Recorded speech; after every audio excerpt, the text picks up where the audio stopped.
ములుగు జిల్లా వెంకటాపురం మండలం శాంతినగర్ గ్రామంలో విషాదం చోటు చేసుకుంది. తాటిబద్రు చిన్న కొడుకు 6 నెలల చిన్నారి వేడి నీళ్లలో పడి దాదాపుగా కాలిపోయాడు.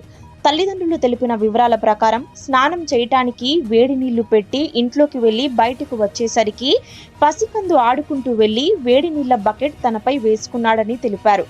ఈ మేరకు హుటాహుటిన ప్రభుత్వ దవాఖానకు తరలించగా ప్రథమ చికిత్స చేసి అనంతరం మెరుగైన వైద్యం కోసం వరంగల్ ఎంజీఎంకి రిఫర్ చేయగా ఎంజీఎం దవాఖానలో ఒకరోజు మొత్తం బాగానే ఉన్నా మధ్యాహ్నం నుండి రాత్రి వరకు బాలుడు విలవిలలాడుతూ చివరి వరకు పోరాడి తిరిగి రాని లోకాలకు వెళ్లిపోయాడని తల్లిదండ్రులు బోరుమన్నారు.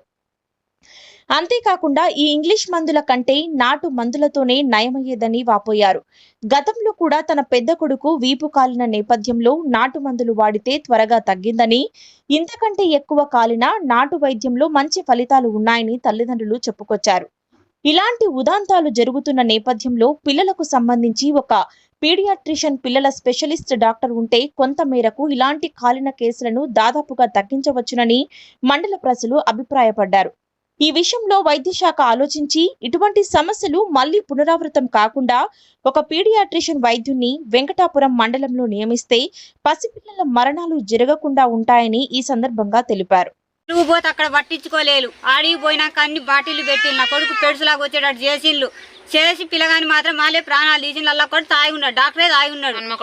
అలమకొండ పిల్లగాడు తాగి వరంగల్ ఎంజిఎం హాస్పిటల్ అక్కడ ఆ డాక్టర్ మాత్రం తాగే ఉన్నాడు. ఒక్క నర్స్ వచ్చి తిరిగి రూమ్ లో పంపించింది. ఆయన అంటే తాగే డాక్టర్ వచ్చిన మీ దగ్గరికి ఆయన రెండింటికి తాగిండు.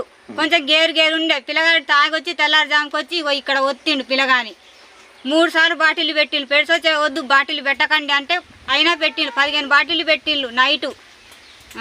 ఇక్కడ కాలినమ్మటే గవర్నమెంట్ హాస్పిటల్ వెంకటాపురంలో గవర్నమెంట్ హాస్పిటల్కి వెళ్ళినప్పుడు ట్రీట్మెంట్ జరిగింది. అప్పుడు ఓన్లీ క్లీనే చేసిండ్లు, ఇంజక్షన్లు ఏమి ఇయ్యలే, క్లీన్ చేసి మందు పెట్టేసిండ్లు. ఇక అంతే. ఇక్కడ ములుగు తీసుకొని పోయినప్పుడు అక్కడ అయితే ట్రీట్మెంట్ ఏం జరగలేదు. అక్కడ నుంచి డైరెక్ట్ వరంగల్ ఎంజిఎం హాస్పిటల్ కి షిఫ్ట్ చేసిండ్రు. అక్కడికి పోయినాక పిల్లగాడు బాగానే ఉన్నాడు. అమ్మ అన్నాడు, డాడీ అన్నాడు, వాళ్ళ నానమ్మని పిలిచిండు. అట్టి పండ్లు తిన్నాడు, మంచినీళ్ళు తాగిండు, ఇడ్లీ తిన్నాడు, అన్నీ తిన్న. పిల్లగానికి వచ్చి బాటిల్ పెట్టేసరికి పిల్లగాని పెడుసులాగా వచ్చింది. డాక్టర్ ఇట్లా పెడుసులాగా వస్తుందంటే అది పెడుసు కాదమ్మా చలి అని చెప్పింది డాక్టర్ వచ్చి.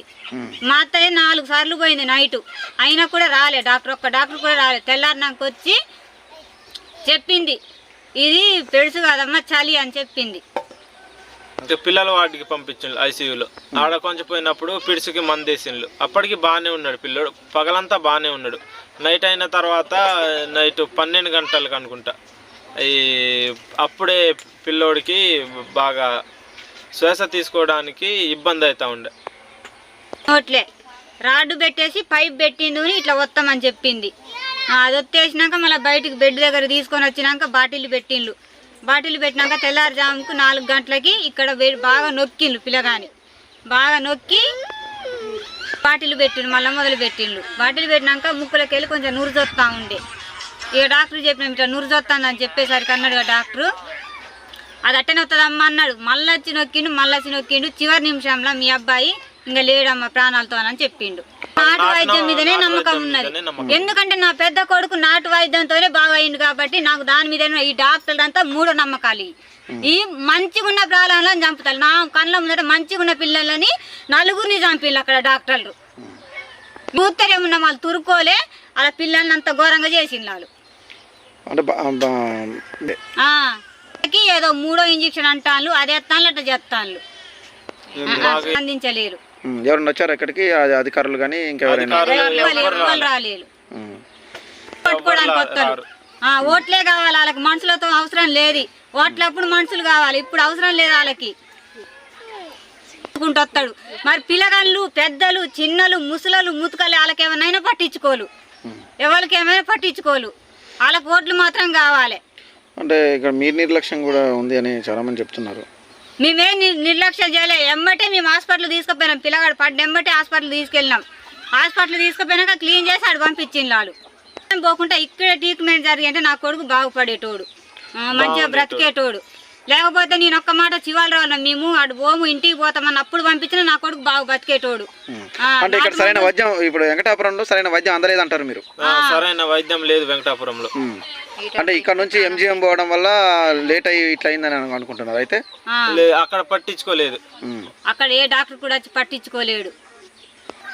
మా పిల్లగాని చంపింది అయితే ఆలే తాగి డాక్టర్ డాక్టరే చంపింది. మాకైతే అదే నమ్మకం. ఎందుకంటే నేను కళ్ళు చూస్తారా నా కొడుకు ఊపిరి తీసుకుంటా ఉంటే అమ్మ చివరిసారిగా అన్నయ్య ఏడమ్మా అని అడిగిండు. ఒక చిన్న అది మూతతో బావి కూడా కుడిపించినాక ఒకట చేసిండు వాళ్ళు. ఇంకా ఆ డాక్టర్ మళ్ళీ తాగున్నాడు. కొడుకుకి అమ్మ బాయి దూపైతాంది అని అంటాడు నా కొడుకు. సార్ మరి బాయి కావాలంటాడు, దూపైతాంది తాగి వచ్చా మరి అంటే వద్దు అసలు ఏమొద్దు పిల్లోడికి, లేకపోతే మళ్ళీ పిడిసి వచ్చింది అని అంటాను డాక్టర్లు. అంటే మరి పొద్దుటి నుంచి చలికి అలానే ఉంటది, ఇది పిడిసి కాదని అన్నోళ్ళే మళ్ళీ పిడిసి వచ్చింది అని చెప్పారా? అవును. అది మీరు ఏమన్నారు ఇందాక మరి చలికి ఇట్లా సరైన పెట్టడం వల్ల చలి ఇట్లనే ఉంటుంది అని చెప్పారు, మళ్ళీ ఎందుకు సార్ మరి ఇట్లా పిడిసి అని చెప్తున్నారని అడగలేదు మీరు? అడగలేదు మేము ఆ మాట. మా అన్న ఎట్టని అడిగిండు. మా అన్నయ్య అడిగితే అది మామూలేరా, అది మామూలుగా అట్ట వచ్చి ఇట్లా పోతానన్నాడు ఆ డాక్టర్. పెట్టేది అందువల్ల నాకు పిడిసి వచ్చినట్టు అయ్యి ఆయన చనిపోయింది. ఆడ ట్రీట్మెంట్లు కూడా ఏం బాగలేవు. మా కళ్ళ ముందే 4 పిల్లలు చనిపోయింది. వాళ్ళు కూడా యాక్టివ్ గానే ఉన్నారు ఆ పిల్లలు, అయినా కానీ వాళ్ళు చనిపోయింది. ఆడ ట్రీట్మెంట్ ఏం బాగోలేదు. నాటు మందులు వాడితే మటుకు నా కొడుకు ఖచ్చితంగా బతికేవాడు.